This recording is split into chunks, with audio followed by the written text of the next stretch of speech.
Shubhodayam to all citizens of India. Kashmir, Kashmir, Kashmir. Win J&K hearts, minds with better governance. It is said that if you have a trusting mind, your ability to handle national security will always be suspect. This applies most aptly to the situation emanating from the Government of India's historic decision on the special status and political and administrative structure of Jammu and Kashmir, moving over 50,000 armed police personnel into the state, suspending the Amarnath Yatra a fortnight earlier than scheduled, placing former chief ministers under arrest and curfew imposing curfew for an indeterminate period or all measures being questioned by many right thinking people. Having dealt with such issues extensively, I would have thought it most inappropriate if this did not happen. There is no doubt that if over the past 5 to 10 years we had been in consultation with J&K's political community and its people on issues like their special status and rights and had cultivated in them the right thoughts about being a part of India as every other state, none of this may have come to pass. Security has to be catered for.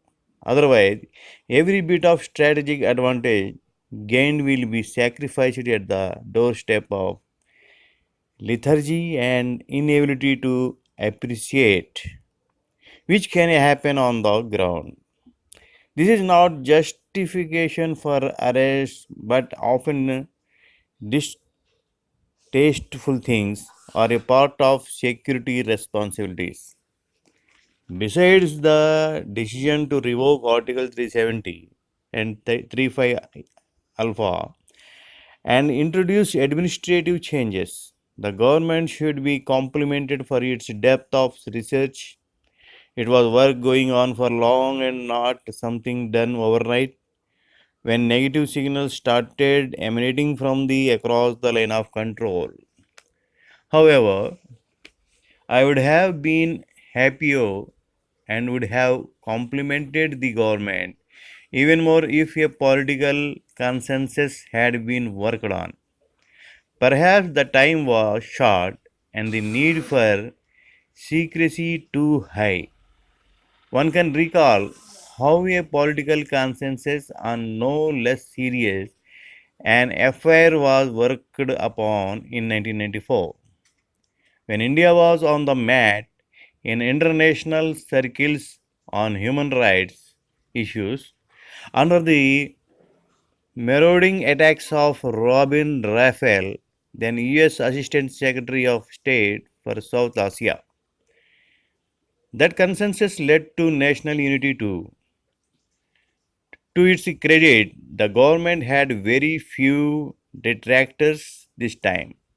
However, what is clear is that while the initial euphoria is fine, the good steps taken are and not an end to all problems. The good steps taken are not an end to all problems. In fact, it is just the beginning. It is good that the nation is happy. We now need to work on ensuring that all Kashmiris are happy too at being a part of mainstream India. I say again, all Kashmiris are happy too at being a part of mainstream India. Security is ultimately linked to this aspect, even more than the sanctity of our borders. The fallout in the security domain must be examined from the LOC inwards to the terror grid and ecosystem. The people, polity, and governance. There is, of course, the international fallout as well. The LOC is the best place for Pakistan to play out its messaging. An active LOC keeps the attention focused on J&K. The UN General Assembly begins its annual session on September 17. It will be Pakistan's effort to keep the focus on J&K till then. We can expect cross-border strikes, which can be deterred if we strike back too. We can do this without much noise as the current dynamics need different handling. Not too many may agree with me on this, but it is good to keep the Mako aspect alive. Let the Pakistan army not think this is only their domain.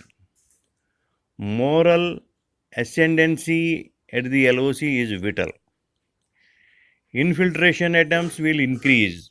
We have a strong counter infiltration grid, but leaks do happen. Preventing surge in terrorist strength is a must.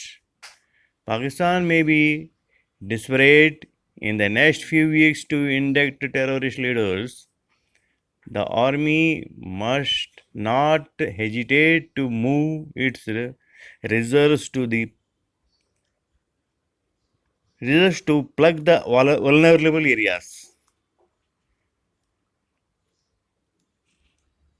Pakistan may be desperate in the next few weeks to induct terrorist leaders. The army must not hesitate to move its reserves to plug the vulnerable areas. There are enough forces to fill the voids in the hinterland. I doubt the hinterland terrorists can achieve much if the campaign of the security agencies against overground workers continues at a successful rate.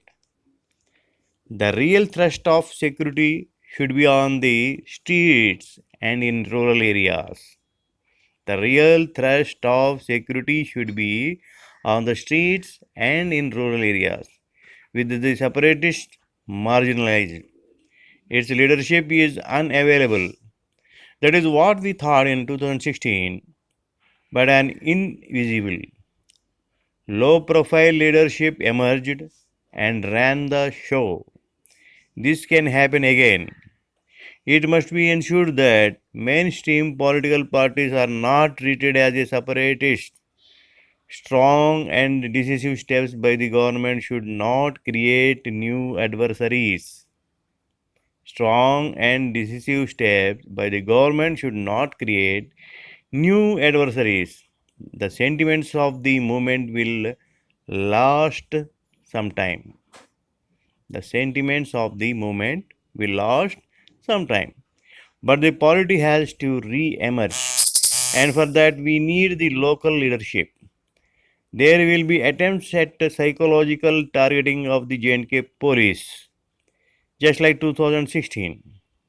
But the JKP is our strength, whose men need to be properly motivated. The force has to be proud of its composition and achievements.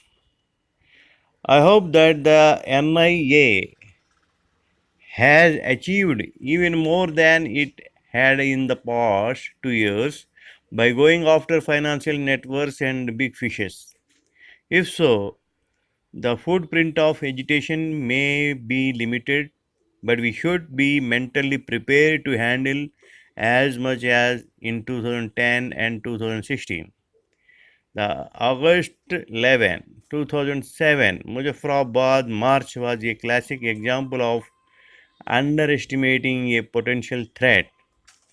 It led to the killing of Hurriyat leader Sheikh Abdul Aziz.